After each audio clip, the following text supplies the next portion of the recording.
Bonjour à tous, bienvenue dans cette nouvelle vidéo. Alors, un peu particulière effectivement parce qu'aujourd'hui je ne vais pas vous parler de quelque chose que vous pouvez payer. Je ne vais pas vous parler d'un scénario que vous pouvez lire en français, mais je vais vous parler d'un scénario pour l'appel de Cthulhu qui est japonais, qui est un parcours assez curieux. Donc, ce qu'il faut comprendre, c'est qu'au Japon, il y a, donc vous le savez sûrement, l'appel de Cthulhu, c'est le jeu de rôle le plus vendu qui existe. Au-delà, donc évidemment des farces sur les tentacules, machin, l'ukiyo-e, tout ce que vous voulez. L'idée fondamentale, hein, c'est qu'ils ont donc, un peu comme les Suédois, ils ont créé leur propre version, disons, de Donjons et Dragons, qui a émané à la base, donc essentiellement il y avait des magazines qui existaient, dont notamment j'avais l'exemplaire, où il y avait des retranscriptions de parties. C'est-à-dire que vous achetiez votre magazine comme de Cassius, hein, je crois que là-bas c'était je sais plus, c'était RPG Week ou un truc comme ça. J'avais acheté, enfin, c'est con, je l'ai foutu à la poubelle, mais j'avais un de ces magazines-là. Et en gros, dedans, vous aviez 8 pages ou 10 pages d'une partie qui avait lieu. Et c'est comme ça que beaucoup de gens ont commencé le jeu de rôle.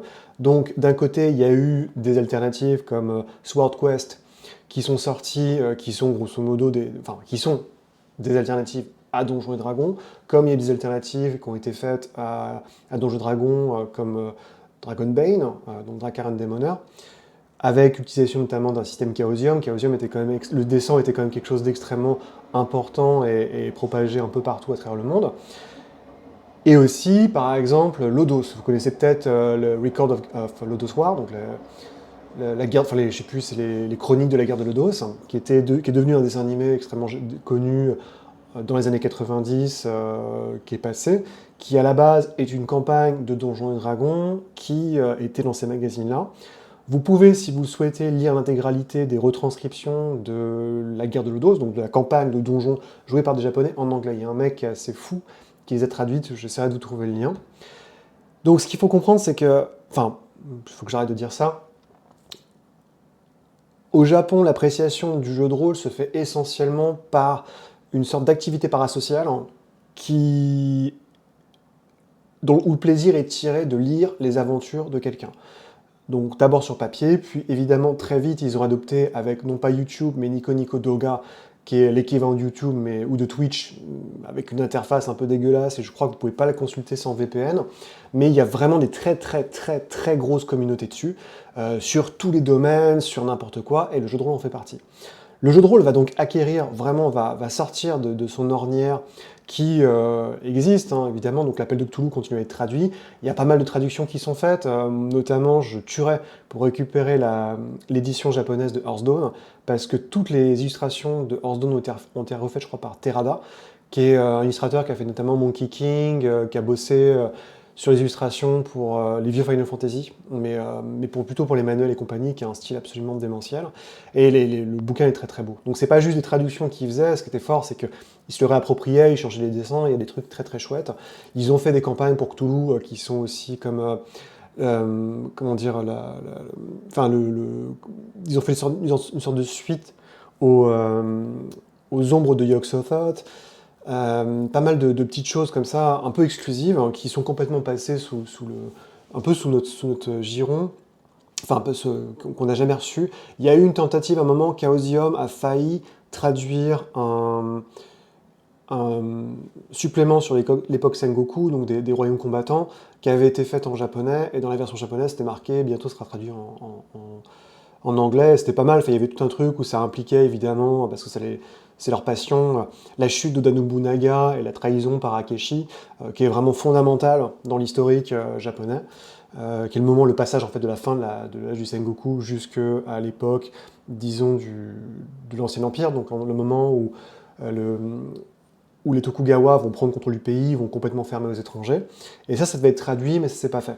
Donc, en attendant, le changement qui va vraiment, comme je disais, rendre plus grand public le jeu de rôle, c'est à la fin des années 2000, avec l'émergence de YouTube et Nico Nico Doga, il y a des gens qui vont, et surtout des femmes, qui vont commencer à retranscrire en vidéo comme des feuilletons radiophoniques, ce qui avait déjà été fait par les magazines 20 ans plus tôt. Donc on va pouvoir suivre leurs histoires sur YouTube.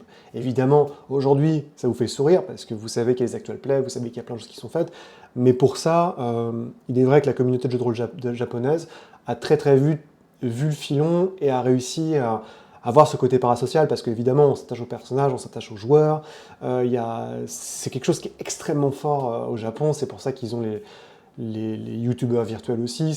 On n'a pas idée, en fait, du peu que j'ai... Parce qu'à un moment, j'étais stagiaire et j'essayais de recenser un peu les gens qui pouvaient être des contacts pour le marketing de la boîte, et j'ai halluciné des nombres qu'ils faisaient sur Twitter à l'époque et sur Nico Nico du gars. Et c'est vraiment important de comprendre à quel point cette influence parasociale, elle existe, quoi. Elle est très importante, et même si, bon, c'est un peu pareil, vous allez me dire, en Europe, eux, ils ont commencé beaucoup plus tôt, et je subodore que c'est pareil en Corée, que c'est pareil en Chine. Donc en fait, ils ont, dans la construction de leur scénario, ils ont une interprétation de l'appel de Cthulhu qui n'est pas forcément la même que la nôtre. C'est-à-dire qu'ils ont les grandes campagnes, hein, comme tout le monde, les Maziratotep et compagnie, mais ils ont aussi des scénarios qui sont essentiellement faits pour donner la part libre au drama. Donc vraiment à ce qui se passe, du roleplay entre les personnages, que les gens discutent, que les acteurs quelque part puissent s'entre-déchirer entre eux pour savoir la suite de l'histoire. Et c'est vraiment fondamental dans la construction même de leur scénario. Et le scénar qu'on va voir aujourd'hui ne va pas faire exception, puisqu'il s'agit donc d'une histoire assez folle, qui a été faite, je crois, au tout début des années 2010, qui s'appelle Le Sommet des Dieux, donc Summit of Deities, qui a été créé par un type qui s'appelle Madara Houssi. Et en fait, Madara Houssi était fan de l'appel de Cthulhu, et c'est un peu comme l'histoire des scouts. Il avait des potes, si vous avez écouté ma vidéo sur Campfire Tale, où c'est des scouts qui, quand ils étaient... Enfin, le chef scout, en fait, a fait de l'appel de Cthulhu pour ses potes. Enfin, pour les petits louveteaux. Et bien là, ce qui s'est passé, c'est que ce type-là a fait de l'appel de Cthulhu pour ses potes qui étaient aussi tous fans d'escalade, et ça a donné le Sommet des Dieux. Le Sommet des Dieux était un scénario gratuit pour l'appel de Cthulhu. Alors je crois que c'était en V6 à la base, c'est antérieur à la V7. Mais le succès a été tel, parce qu'après, ils l'ont joué plusieurs fois, ils sont enregistrés en ligne pour le faire jouer. Ça a eu un succès absolument phénoménal. Ça a été repris de toutes les manières possibles, par exemple donc par des youtubeurs virtuels. Ça a été repris par les célébrités. Donc il y a des gens, bon, quand je dis célébrité, c'est un peu un grand mot, mais si vous cherchez, si vous lisez un peu enfin, c'est pas mon cas, ça va un peu trop vite, mais il y a des parties qui ont été enregistrées avec des célébrités japonaises, donc des gens qui font de la télé, qui jouent dans des trucs des trucs façon Kamen Rider, ou qui font du doublage, qui l'ont rejoué en fait sur plusieurs séances. Il y a même eu un projet de stage play, donc c'est un truc au Japon où ils font souvent ça. Ils prennent, c'est un peu comme les comédies musicales, ils prennent des franchises qui marchent bien et ils les adaptent pour le théâtre. Notamment, il y a eu en Angleterre il n'y a pas longtemps, je crois, Mon voisin Totoro a été adapté en pièce de théâtre. Donc il y a tout un... Et je crois qu'ils ont fait un Kickstarter avec un trailer pour le faire en dessin animé.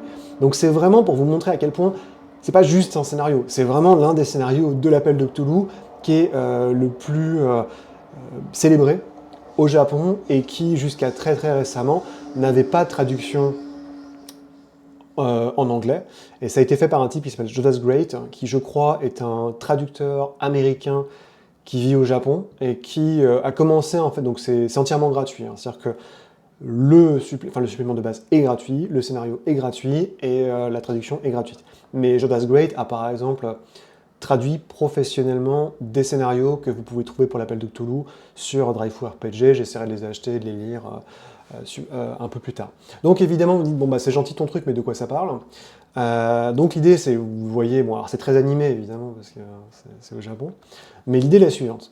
Vous avez, il y a une montagne, pouf pouf mystère, qui apparaît en Antarctique, hein, si je dis pas de bêtises, évidemment, parce que c'est les montagnes de la folie, et c'est la montagne révélée des montagnes, enfin de la nouvelle, de Lovecraft de montagnes de la folie.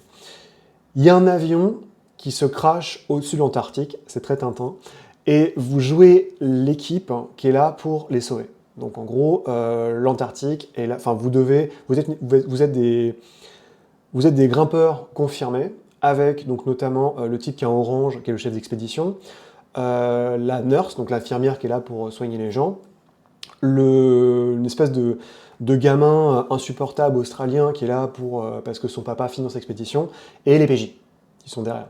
Et l'idée, c'est que vous devez aller en Antarctique, monter, escalader la montagne, et trouver au sommet l'avion qui s'est crashé pour sauver les gens. C'est on ne peut plus simple. Évidemment, vous avez tous vu le titre, vous doutez bien que la montagne a quelques petits problèmes. Donc alors je suis désolé hein, pour le format est pas ouf, ce qui fait que j'arrive pas à le mettre en grand écran, donc vous aurez un peu ce liseré gris en dessous. C'est entièrement traduit en anglais, malheureusement, ce n'est pas en français. Ce n'est pas un niveau d'anglais très très dur, c'est même plutôt facile. Il y a des trucs sur la police d'affichage, vous voyez, les polices sont pas ouf, hein. Mais voilà, vous allez comprendre assez rapidement l'idée. Donc à chaque fois, parce que ça respecte, ça c'est très rigolo, ça respecte l'affichage des suppléments, l'appel de Cthulhu V6 en fait, avec les liserés sur le côté, et il y a des annotations à chaque fois qui vous sont données par l'auteur, qui sont vraiment très très bien, où il va vous donner tour à tour donc, des règles supplémentaires, des conseils, des justifications aussi. Par exemple, à la fin vous avez trouvé l'avion, et dans l'avion, il y a des parachutes, et il dit « Je sais que ce type d'avion n'a pas de parachute, mais pour le scénario, ça me semblait intéressant. » Donc c'est vraiment chiadé. C'est cette idée-là. Après, l'histoire, elle est assez simple. Donc c'est essentiellement un one-shot, hein, on va pas se mentir, c'est fait pour. Donc on vous propose 5-6 heures, essentiellement 3 personnages, parce que vous avez des PNJ aussi à gérer. Et la création on vous propose donc des pré-tirs à la fin. Sinon, on vous propose de créer un investigateur. L'idée, évidemment, c'est qu'il faut que vous soyez pro d'escalade, sinon ça ne marche pas, avec de très bonnes compétences en navigation et en escalade. Sinon, c'est un peu compliqué. À partir de là, donc, vous avez un équipement qui vous est donné, standard. Et vous avez donc, ça c'est vraiment très récurrent, dans cette idée de créer du drama entre les joueurs, on vous donne, comme dans Alien, une sorte de mission. Vous avez un but pour votre personnage, donc par exemple, vous êtes un solitaire, votre but c'est juste d'aller au sommet de la montagne. L'une des personnes qui est dans l'avion, c'est quelqu'un de... Enfin, vous avez une famille qui vous attend, vous allez avoir un père, vous allez avoir un gamin, donc il faut impérativement vous revenir en vie.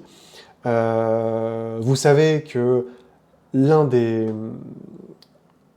Pardon, je dis des bêtises, en fait, vous partez de la seconde expédition. Donc, il y a une expédition qui a été envoyée avant vous, qui a disparu, et par exemple, l'un de vos amis faisait partie de la première expédition de sauvetage, donc c'est à vous de le trouver. Ou alors, en fait, vous savez, vous avez lu la nouvelle de Lovecraft, dans le monde de Lovecraft, donc vous savez en fait que l'université du Miskatonic a enquêté il y a quasiment un siècle, et vous voulez vraiment savoir ce qui s'est passé là-bas. À côté, donc, vous avez des règles secondaires qui sont les impulses, donc vous avez les pulsions et les folies. Donc les pulsions, c'est des petits bonus, c'est-à-dire qu'en gros, quand vous avez une condition qui marche, vous avez un petit bonus. Donc par exemple, le premier, c'est le mythe de la conquête. C'est l'idée que vous pensez que l'évolution humaine est là pour conquérir la nature, avec des outils, avec un savoir qui est de plus en plus important, et c'est pour ça que vous faites de l'escalade. Vous pensez être vraiment vous pensez vraiment être en première ligne de l'évolution de l'humanité. Donc ça vous permet à chaque fois que ça s'active, grosso modo, de pouvoir pousser, donc relancer les dés de science ou de réparation mécanique, et d'avoir un des bonus. Tous les trucs sont un peu comme ça, donc il y en a aussi, c'est vous avez la foi, vous pensez qu'il y a vraiment des dieux dans la montagne, et donc vous pouvez relancer vos jets de chance, ce qui est normalement impossible. Et à l'inverse, vous avez les folies, donc qui sont des folies alternatives, on a déjà vu ça en V7, qui sont des folies liées à l'impulse que vous prenez. Donc évidemment, si vous êtes sur le mode je sais que l'humain peut triompher de la nature et de tout, vous avez la folie, c'est votre arrogance. Donc vous savez que quand vous devenez fou, quand vous avez une folie temporaire, vous devez relancer vos jets de réparation et de science, même si c'est pas le moment. Et si vous être en folie permanente, à ce moment-là, vous savez même plus, vous avez un oubli mémoriel, et donc vous savez plus comment attacher un nœud, faire une corde, et donc vous avez un démalus quand vous tombez. Donc c'est mortel, puisque plus vous êtes haut, plus vous allez avoir mal. Ça va de soi. Donc c'est assez cool, mais c'est vraiment fait, encore une fois, pour faire du théâtre, on va pas se mentir. Donc l'histoire, c'est vraiment ce que je vous disais. Donc vous avez, suivant l'histoire des montagnes hallucinées, on continue, et mystérieusement, les montagnes hallucinées, pouf pouf mystère, reviennent. On vous envoie, vous, ainsi que 3 PNJ, à la rescousse d'une première équipe, d'une équipe en fait qui a déjà enquêté sur un crash d'avion, et c'est à vous de trouver ce qui se passe. Toute l'histoire, évidemment, des choses très anciennes, reste d'actualité dans ce jeu qui s'inspire, qui est un jeu, qui est un scénario certes gratuit, mais qui se veut en corrélation exacte avec ce qui a été fait dans l'appel de Cthulhu. Donc les PNJ, c'est assez simple. Il y a Kingston, qui est le chef d'expédition britannique, qui est assez vieillissant, et il y a un twist, évidemment, c'est qu'en fait, il est en train de mourir. Il a une maladie dégénérative, et il l'a dit à personne, et avant que ça se passe, hop, il veut impérativement monter le plus haut possible. Donc il y a plein d'annotations assez rigolotes sur, par exemple, là on vous dit, il s'appelle K2, le K2, donc c'est le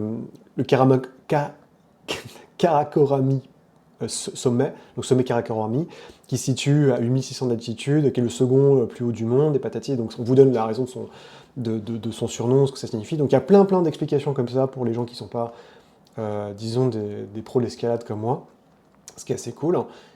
Le Azuka Otaka, donc c'est la Japan, comment dire, c'est le personnage de manga de ça. Enfin, les illustrations, ouais, c'est un peu dur.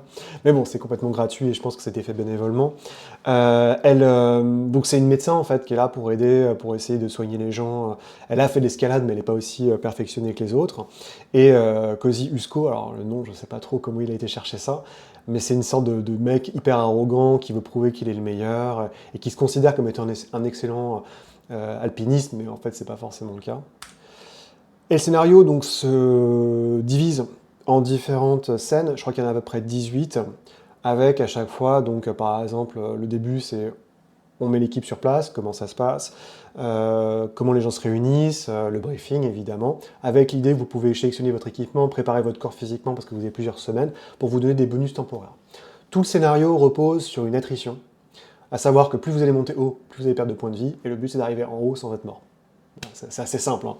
Donc c'est pour ça, vous pouvez vous renseigner sur la première investigation, enfin la première enquête, enfin la première, pardon, équipe de sauvetage, je vais y arriver, sur les montagnes de la folie, enfin les montagnes hallucinées, et ensuite, donc c'est essentiellement des... Alors c'est là où c'est un peu bizarre, c'est que les scènes sont... Pour beaucoup de scènes, en fait, c'est quasiment des cinématiques comme dans un jeu vidéo, où il n'y a pas beaucoup, où c'est des descriptions, donc c'est un peu à vous de brosser et espérer que les joueurs jouent le jeu et fassent vivre leur personnage, tandis que vous faites vivre les 3 PNJ. Et à chaque fois, vous avez, pour monter, en fait, vous faites des jets de navigation. Donc, la montagne fait 10 000 mètres, j'ai envie de dire, donc c'est une montagne qui est absolument immense. Pour activer certaines des scènes, il faut que vous arriviez à une certaine hauteur.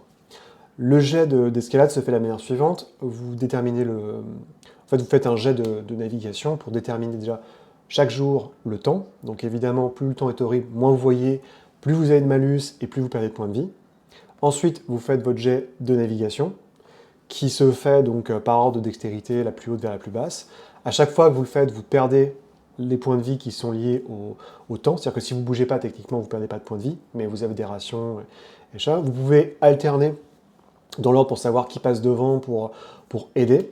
Il y a des pénalités qui peuvent se faire. Vous lancez un dé sur la table des accidents pour savoir s'il y a un accident qui se passe. Et plus vous êtes haut, plus les accidents sont terribles. Et ensuite, il y a les règles de repos. Donc vous pouvez bivouaquer au milieu du chemin. Donc ça ne vous permet pas de récupérer des points de vie, mais ça vous permet en fait éventuellement de faire des jets de compétences comme du soin ou autre pour sauver vos potes. Vous pouvez aussi, et quand vous arrivez en fait suffisamment haut ou que c'est la fin de la journée, là vous pouvez récupérer des points de vie. Donc vous voyez, vous pouvez récupérer 1 des 3 points de vie par nuit, sachant que si vous prenez un blizzard sur la tronche, c'est 1 des 6 points de vie pour tout le monde, donc à la pire condition possible. Donc ça peut aller assez vite, sachant qu'on est quand même avec Toulouse, donc vous n'avez pas plus de 14-15 points de vie, hein. Donc ça peut être extrêmement violent. Vous avez évidemment de l'équipement. Sur ce, il y a pas mal de choses qui vont se passer. K2, donc le vieux monsieur, va avoir des cauchemars. Il y a des accidents qui sont plus ou moins violents, donc vous pouvez avoir des espèces de... Il y a du gaz, une espèce de gaz carbonique qui vous arrive, voire des mirages, des rochers qui vous tombent dessus, le mal des hauteurs. Il y a plein de choses en fait qui peuvent tomber sur la tronche de vos personnages. Il y a évidemment des trucs un peu rigolos puisque les endroits s'appellent par exemple la passe du Shogot. Alors vous êtes là, c'est un peu bizarre qu'il l'ait appelé comme ça. Et vous arrivez sur les montagnes noires, qui sont la partie la plus haute, beaucoup plus escarpée de la montagne, en fait des montagnes hallucinées, avec toute une ribambelle de choses étranges, des rêves prophétiques, jusqu'à arriver en fait à la fin du premier acte de l'histoire, qui est le moment où le jeune abruti va trouver le reste d'une caverne avec des gens morts. Et les gens morts sont les gens qui ils sont dans un état complètement décharné, comme s'ils avaient été écorchés ou drainés même de leur substance, et ils ressemblent à du porc séché. Donc évidemment, Cozy va péter, enfin, le jeune va péter un plomb. Vous comprenez que c'est essentiellement les gens de la première expédition. Donc la question, c'est est-ce que vous continuez ou pas. Et certains vont arrêter, notamment le petit jeune. K2 va avoir un accident et je crois que l'infirmière va avoir un pétage de câble.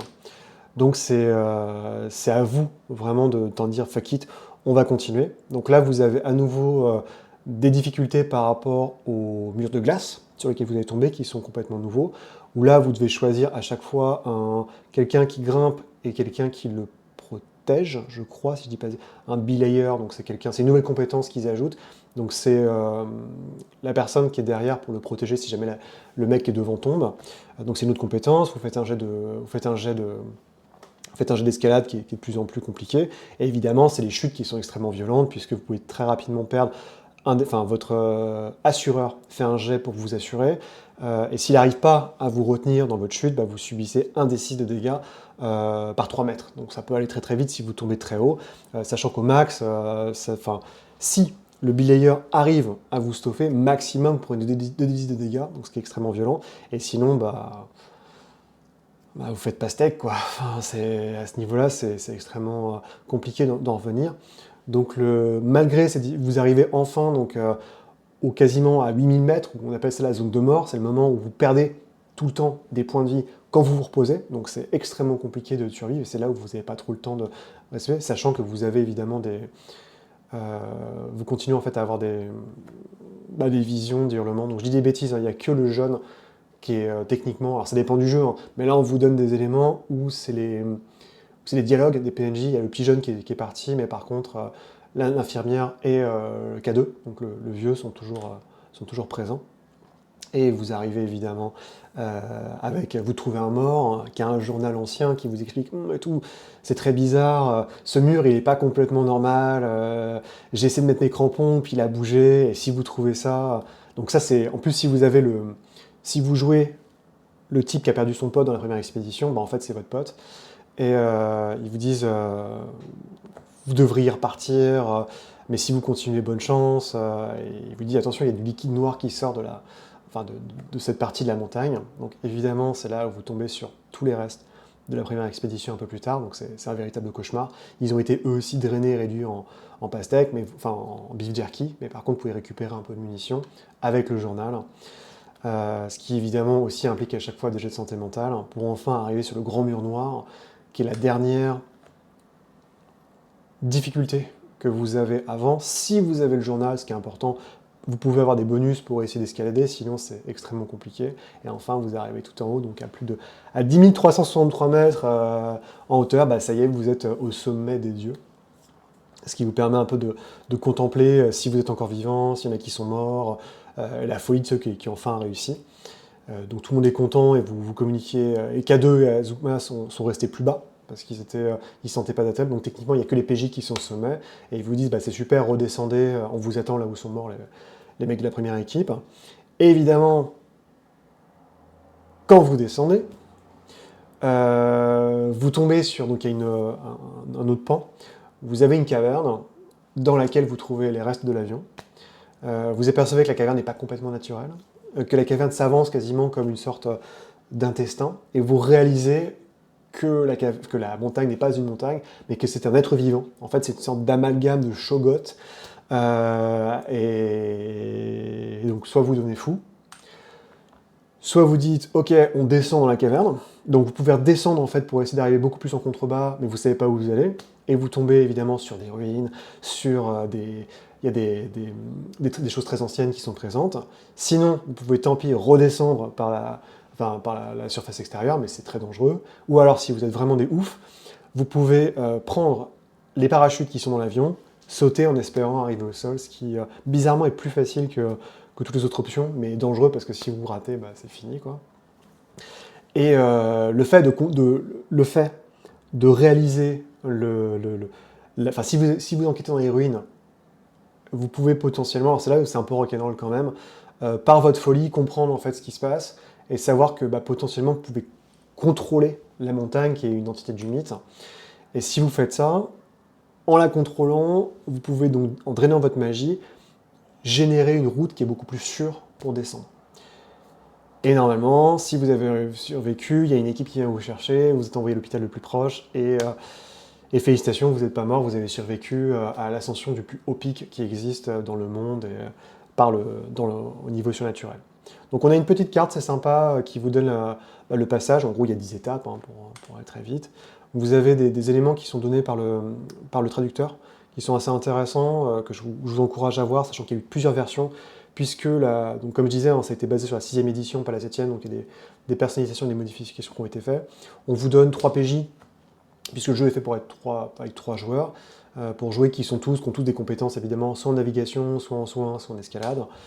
Et voilà. En fait, donc c'était le Sommet des Dieux, qui est un petit bouquin très sympa. Hein, c'est vraiment pour jouer en soirée, ou c'est juste pour jouer peut-être avec des gens qui sont pas trop fans de l'Appel de Cthulhu, mais qui ont envie de faire découvrir. C'est bien sûr du one-shot. Niveau mécanique, c'est pas ouf. Je veux dire, vous n'allez pas passer le meilleur moment de votre vie, peut-être mécaniquement, mais après, il est sûr que c'est extrêmement original. C'est pas hyper... Enfin, ça prend quelques...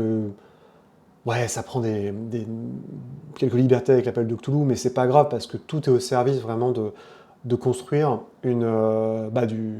vraiment une position du conflit, du spectacle, du jeu d'acteur, qu'on peut ou pas aimer. Hein. C'est vraiment, comme je disais, le Cthulhu à la mode des joueurs japonais, c'est pas le Cthulhu à la mode des joueurs chinois, c'est pas le Cthulhu à la mode des joueurs européens ou américains, c'est très différent. Parce que c'est vraiment basé sur le fait de jouer un rôle, quasiment de faire du théâtre. Donc on peut ou pas aimer, mais en tout cas, mécaniquement, le jeu est présent.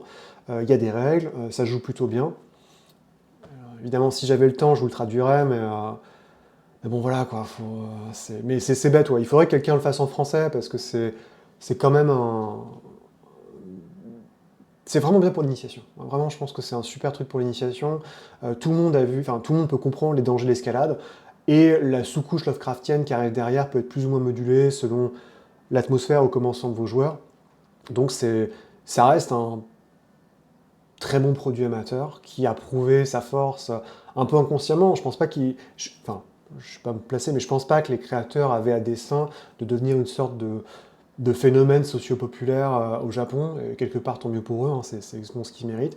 Mais ouais, c'est dommage que Chaosium n'ait jamais, ait jamais proposé de le traduire ou faire quelque chose, parce qu'il y a vraiment, enfin, ils auraient pu se faire faire un petit peu sur ça, mais je pense que bon, vu que c'est un produit qui est complètement gratuit, il n'y a pas forcément d'intérêt pour eux. En tout cas, voilà ce que je peux vous dire sur le Sommet des Dieux. J'espère que ça vous a plu. C'est évidemment très différent de ce que je fais d'habitude. Il faut lire l'anglais, malheureusement. Un jour, peut-être, je prendrai mon courage. Enfin, c'est que 34 pages, donc c'est pas non plus démentiel comme boulot. Mais le problème, c'est que niveau jeu de rôle, je suis en train d'écrire mon bouquin Final Fantasy et ça me prend beaucoup, beaucoup de temps. Je suis quasiment à la seconde page, il me reste 50 pages. J'ai hâte que ça s'arrête, quoi. Donc voilà, je peux pas, si je commence à me disperser, je vais jamais finir. Donc voilà, en tout cas, j'espère que ça vous a plu. Je vous mettrai un lien pour le télécharger et vers les différents trucs, le trailer, tout ça. Et je vous souhaite un excellent week-end. À très bientôt. Allez, salut!